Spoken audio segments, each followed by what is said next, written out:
और अब बात हाथरस की। हाथरस में दिन दहाड़े किसान की गोलियों से भूनकर हत्या कर दी गई। पीड़ित परिवार का आरोप है कि बेटी के साथ हुई छेड़खानी के मुकदमे को वापस लेने के लिए आरोपी लगातार धमकी दे रहे थे, लेकिन जब मुकदमा वापस नहीं लिया गया तो आरोपियों ने परिवार की मौजूदगी में ही खेत में काम कर रहे किसान की हत्या कर दी। इस सनसनीखेज हत्याकांड की जांच के लिए योगी सरकार ने सख्त दिशा निर्देश जारी किए हैं।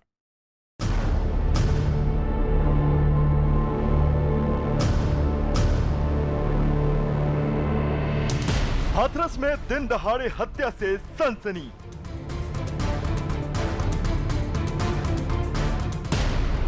परिवार के सामने खेत में किसान की हत्या। 4 अज्ञात व्यक्तियों ने एक व्यक्ति जो अपने खेत में आलू निकाल रहा था उसकी गोली मार के इन्होंने हत्या कर दी है। प्रशासन को सख्त कार्रवाई के निर्देश। मेरे पापा को गोली मारी, प्लीज मुझे इंसाफ दे दो, प्लीज मुझे इंसाफ दे दो। दहाड़े मार कर रोती ये उस बेटी की आवाज है जिसके सामने उसके पिता की हत्या कर दी गई। ये उस बेटी की आवाज है जिसकी मां का सिंदूर एक झटके में उजाड़ दिया गया। हाथरस से आई इस दिल दहला देने वाली वारदात को उस वक्त अंजाम दिया गया जब पीड़ित परिवार अपने खेत में मौजूद था। इसी वक्त गौरव नाम के शख्स ने अपने साथियों के साथ मौके पर पहुंचकर ताबड़तोड़ गोलियां बरसाना शुरू कर दी। घायल किसान का अस्पताल में इलाज हो पाता कि उससे पहले उसकी सासों ने जवाब दे दिया। उसने मेरे पापा को गोली मारी, प्लीज मुझे इंसाफ दे दो, प्लीज मुझे इंसाफ दे दो। कहाँ गाँव के लोग थे? चाहिए। पहले उसने मेरे साथ छेड़खानी किया, मेरे पापा ने केस कर दिया और उसने चिढ़ के मेरे पापा को गोली मारी। दिन दहाड़े अंजाम दी गई इस वारदात ने प्रशासन के अमले में हड़कंप मचा दिया। लिहाजा यूपी के सीएम योगी आदित्यनाथ ने मामले को गंभीरता से लिया और आरोपियों के खिलाफ सख्त से सख्त कार्रवाई के निर्देश दिए। एक्शन में आई पुलिस ने 24 घंटे के भीतर ललित शर्मा नाम के एक आरोपी को गिरफ्तार कर लिया। उस पर एनएसए के तहत कार्रवाई की गई है। मेरे द्वारा, हमारे जिले के पुलिस अधीक्षक द्वारा और अन्य पुलिस अधिकारियों द्वारा मौके पर मुआयना करके परिवार के लोगों के साथ में जो है घटना के संबंध में जानकारी प्राप्त की गई। पुलिस द्वारा बहुत सारी टीमें गठित की गई। 4 टीमें अलग अलग क्षेत्रों में तुरंत रवाना की गई और नामजद जो 4 अभियुक्त हैं उनमें से एक अभियुक्त की रात्रि में ही पुलिस द्वारा गिरफ्तारी कर ली गई। अन्य अभियुक्तों की गिरफ्तारी भी शीघ्र कर ली जाएगी। दरअसल जिस हत्याकांड की वजह से हाथरस के परिवार में मातम परसा है, उसकी कहानी साल 2018 से जुड़ी है। पीड़ित परिवार का आरोप है कि इसी साल गौरव नाम के शख्स ने मृतक की बेटी के साथ छेड़छाड़ की वारदात को अंजाम दिया था, जिसके एफआईआर भी दर्ज कराई गई थी। उस दौरान आरोपी 15 दिन की जेल में भी रहा था। उसके बाद से अब तक लगातार पीड़ित परिवार पर केस को वापस लेने का दबाव बनाया जा रहा था, लेकिन तमाम धमकियों के आगे न झुकने की कीमत पीड़ित किसान को अपनी जान गंवा कर चुकानी पड़ी। सीने में 2-3 गोली मारी है और फिर देखा है, चेक किया है कि वो मरे हैं कि नहीं मरे, फिर दोबारा सर में गोली मारा है। पूरा अभी भरोसा है जैसे पुलिस की कार्रवाई हुई है, 24 घंटे में जैसे काम किया है पुलिस ने, और हमें जैसा हमारे साथ हुआ है वैसे ही उसके साथ होना चाहिए। हमें पूरा भरोसा है सरकार पूरा हमारी मदद करेगी। इस घटना में कुल 6 लोगों के खिलाफ एफआईआर दर्ज कराई गई है, जिनमें से 4 नामजद आरोपी हैं जबकि 2 अज्ञात हैं।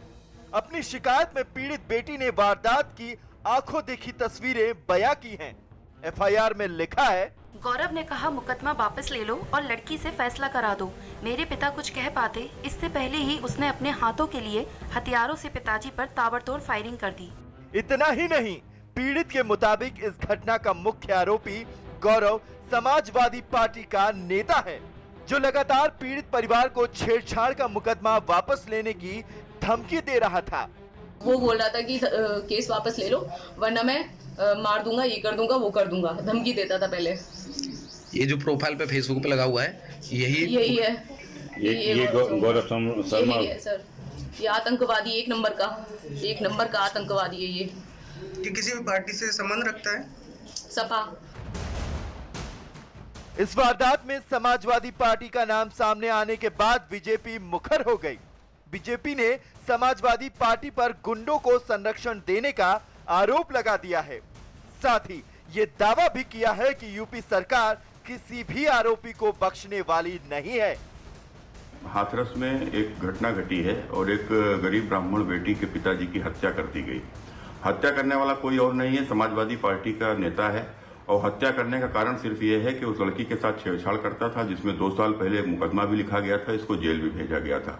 लगातार उस परिवार के ऊपर दबाव बना करके मुकदमा वापस लो, मुकदमा वापस न लेने पर कल उस लड़की के पिता की हत्या इस समाजवादी नेता के द्वारा कर दी गई है। जिन लोगों ने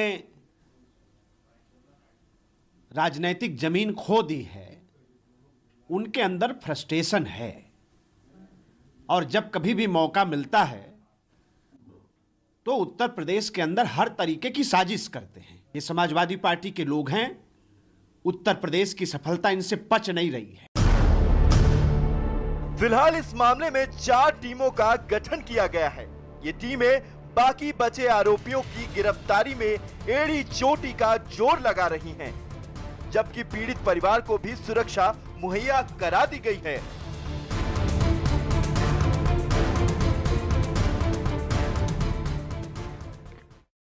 कुछ खास सहयोगी साथ हैं। दीपक बिष्ट हमारे साथ हाथरस से ही इस वक्त मौजूद हैं, साथ ही साथ ऋषभ मणि त्रिपाठी लखनऊ से हमारे सहयोगी मौजूद हैं।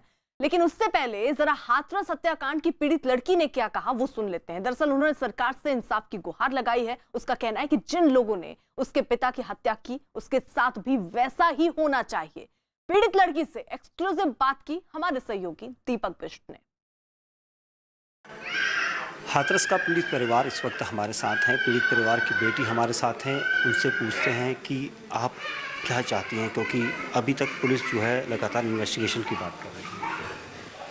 बस मैं यही चाहती हूँ, जिन लोगों ने मेरे पापा को गोली मारी है उनको गोली मारनी चाहिए। बस मैं उनकी मौत चाहती हूँ, बस मुझे और कुछ नहीं चाहिए। मुझे इंसाफ चाहिए। बस जैसे मेरे पापा को मारा मुझे उन लोगों को वैसे ही देखना है। ये सब जो कल हुआ क्या अचानक हुआ कि वो पूरी प्लानिंग से आप लोग, क्योंकि आप लोग तो वो उसकी पूरी प्लानिंग थी, हमारी कुछ नहीं थी। वो 7-8 दिन से इस गांव में रुक रहा था अपनी बीवी बच्चों को लेके, साथ में पूरी फैमिली को लेके। तो इसकी बीवी और इसकी मौसी का लड़का हमें माता पे मिले थे। हम माता पे पूजा करने गए थे, तो ये लोग हमें देख के वहीं पे रुक गए थे। उसके बाद उन्होंने गाली गलौज कमेंटबाजी करना स्टार्ट कर दिया। तो मैं और मेरी सिस्टर फिर वहाँ से आ गए, माता को जल चढ़ा के। मैंने कहा जल चढ़ा के यहाँ से चलते हैं। फिर हम अपने टूल पे आके बैठ गए। वहाँ पापा आलू की खुदाई करवा रहे थे। फिर ये टूल पे भी आके, रास्ता वहीं से है टूल पे होके हमारे गांव की साइड होके, तो वहाँ पे आगे भी ये डायलॉगबाजी ने स्टार्ट कर दी, इसकी मौसी ने और इसकी वाइफ ने और इसके मौसी के लड़के ने। तो फिर वहाँ पे मैंने इससे सिर्फ इतना बोला, मैं क्या लिमिट में रहे, थोड़ा तमीज़ में। तो फिर इसने सिर पे मेरे ऊपर इसकी मौसी चढ़ने लगी, तू तमीज़ में रही, ये कर वो कर, बदतमीज़ ये वो, गाली देने लगी मेरी मम्मी को, मुझे ये सब। तो ये सब देख के फिर पापा आ गए। पापा ने हमें हमारे खेतों पे आते हो, हमें ही धमकी देते हो, यहाँ से निकल जाओ, ये वो करके पापा ने। तो पापा को धमकी दे गई, तो ये शाम तक मरवा दूंगी। इसकी बीवी बोल रही थी 10 मिनट में मरवा दूंगी, 10 मिनट में आ रहा है। और वो जो निखिल है वो उसने फ़ोन कर दिया उस पर, और उसने फ़ोन कर दिया, वो कह रहा था कि 10 मिनट, बस 10 मिनट। पापा को धमकी दे के फिर ये लोग चले गए। उसके बाद हम लोग घर पर आ गए। तो इसके पास पापा के पास फ़ोन आया था उसी गौरव का।